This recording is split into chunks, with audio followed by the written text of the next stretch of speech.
ನಡೆದ ಘಟನೆನ ಮನಸ್ಸಲ್ಲಿಟ್ಕೋಬೇಡ, ಮರೆತು ಬಿಡು. ಸಮಸ್ಯೆಗಳು ಬಂದರೆ ಹಾಗೇನೆ ಸಾಲಾಗಿ ಬರ್ತಾನೆ ಇರುತ್ತೆ. ಅದನ್ನು ಹೆದರಿಸೋ ಶಕ್ತಿ ನಮಗೆ ಬೇಕು. ಆದ್ರೆ ಒಂದಿನ ಒಳ್ಳೆ ಪರಿಹಾರ ಅಂತೂ ಸಿಕ್ಕೇ ಸಿಗುತ್ತೆ. ಒಂದು ಕೆಲಸ ಮಾಡು, ಇದನ್ನ ನೀನು ಇಟ್ಕೋ. ಸದ್ಯಕ್ಕೆ ನಿನ್ ಸಹಾಯ ಆಗತ್ತೆ.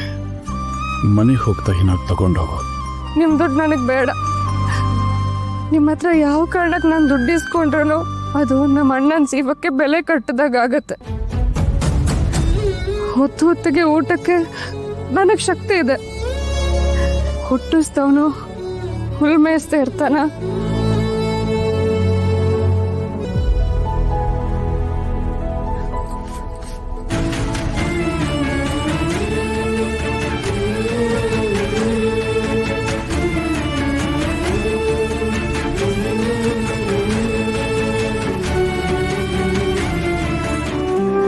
ಎಲ್ಲಿದ್ದಾರೆ ನೋಡಿ.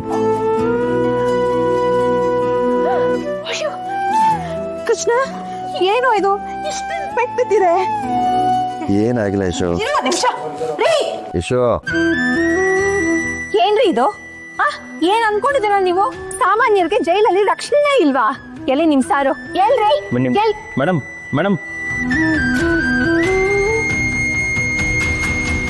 ಏನೋ ಇದು ಪಕ್ಕಾ ಪ್ಲಾನ್ ಮಾಡಿ ಆ ಪ್ರಭುನೇ ನನ್ನ ಮೇಲೆ ಅಟ್ಯಾಕ್ ಮಾಡಿಸಿರೋದು. ನನಗೆ ಆ್ಯಕ್ಚುಲಿ ಈಗ ಕಾಡ್ತಿರೋದೇ ಬೇರೆ ಕಣ. ಯುದ್ಧ ಇವಾಗ ಶುರು ಆಗಿದೆ. ಇಷ್ಟಕ್ಕೆ ಪ್ರಭು ಸುಮ್ಮನೆ ಕೂರೋ ವ್ಯಕ್ತಿನೇ ಅಲ್ಲ. ಏನು ಹೇಳೋರು ಕೇಳೋರು ಯಾರು ಇಲ್ಲ ಅಂತ ಅನ್ಕೊಂಡ್ಬಿಟ್ಟಿದ್ದೀರಾ? ಸರಿಯಾಗಿ ಮಾತಾಡ್ ಬಂದಿದ್ದೀನಿ ಕಣೋ. ಸುಮ್ಮನೆ ಬಿಡಲ್ಲ ಅವ್ರನ್ನ. ಏನೋ ಮಾಡಕ್ ಹೋಗಿ ಏನೋ ಆಗೋಯ್ತಲ್ಲೋ. ಯಶು, ನಾನು ಒಳಗಿದ್ರೆ ನಿಮ್ಗೆ ಏನೇ ಗಂಡ ಅಂತ ಬಂದ್ರು ನನ್ಗೆ ಗೊತ್ತೂ ಆಗಲ್ಲ, ನಾನು ಏನು ಮಾಡೋಕ್ಕೂ ಆಗಲ್ಲ. ಅದೇ ಹೊರಗಿದ್ರೆ ಅವನ್ನ ಎಡೆ ಮುರಿ ಕಟ್ಬೋದು. ಪ್ಲೀಸ್ ಯಶು, ನಿಮ್ಮ ಅಣ್ಣಂಗೆ ಹೇಳಿ ನಾನು ಹೊರಗೆ ಬರಂಗೆ ಮಾಡ್ತೀಯಾ ಪ್ಲೀಸ್? ಆಯ್ತು ಕಂದ, ಮಾಡ್ತೇನೆ.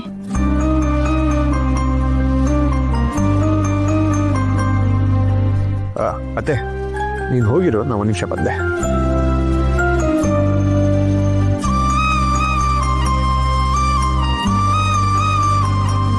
ಕೃಷ್ಣ, ಇಡೀ ಪರಿಸ್ಥಿತಿಗೆ ಅಸಲಿ ಕಾರಣ ನಾನೇ ಕಣೋ. ಅವತ್ತು ನಾನು ಮಾಡಿದ ಪಾಪದ ಕೆಲಸದಿಂದ ಇವತ್ತು ನಮ್ಮ ಮನೆಗೆ, ಅಪ್ಪನಿಗೆ, ನಿನಗೂ ಈ ಪರಿಸ್ಥಿತಿ ಬಂದಿದೆ. ನಾನೇನಾದ್ರೂ ಇವಾಗಲೂ ಸುಮ್ಮನೆ ಇದ್ದರೆ ಪರಿಸ್ಥಿತಿ ಇನ್ನೂ ಹದಗೆಡುತ್ತೆ. ನಾವು ವಿನಿ, ಸುಮ್ಮನೆ ಹಳೇದನ್ನೆಲ್ಲ ಕೆತ್ಕಿ ತಲೆಗೆ ಏನೇನೋ ಹುಳ ಬಿಡ್ಕೊಂಬೇಡ. ನೋಡು, ಈಗ ಮುಂದೆ ಏನು ಮಾಡಬೇಕು ಅನ್ನೋದನ್ನು ಯೋಚನೆ ಮಾಡು. ಅದು ವೆರಿ ಇಂಪಾರ್ಟೆಂಟ್. ಡಿಸೈಡ್ ಮಾಡಿದ್ದೀನಿ ಕೃಷ್ಣ. ನನ್ನಿಂದಾಗಿ ಆ ಮನೆಯಿಂದ ಮದುವೆ ದಿಬ್ಬಣ ಹೊಡೋ ಬದಲು ಚಟ್ಟ ಹೊತ್ಕೊಂಡೋಗೋ ಪರಿಸ್ಥಿತಿ ಬಂದಿದೆ. ಆ ಹುಡುಗಿ ಬಾಳು ಬೀದಿಗೆ ಬಂದಿದೆ ನನ್ನಿಂದಾಗಿ. ಅದಕ್ಕೆ ಒಂದೇ ಪ್ರಾಯಶ್ಚಿತ್ತ, ನಾನು ಕಲ್ಯಾಣದ ಮದುವೆ ಆಗ್ತೀನಿ.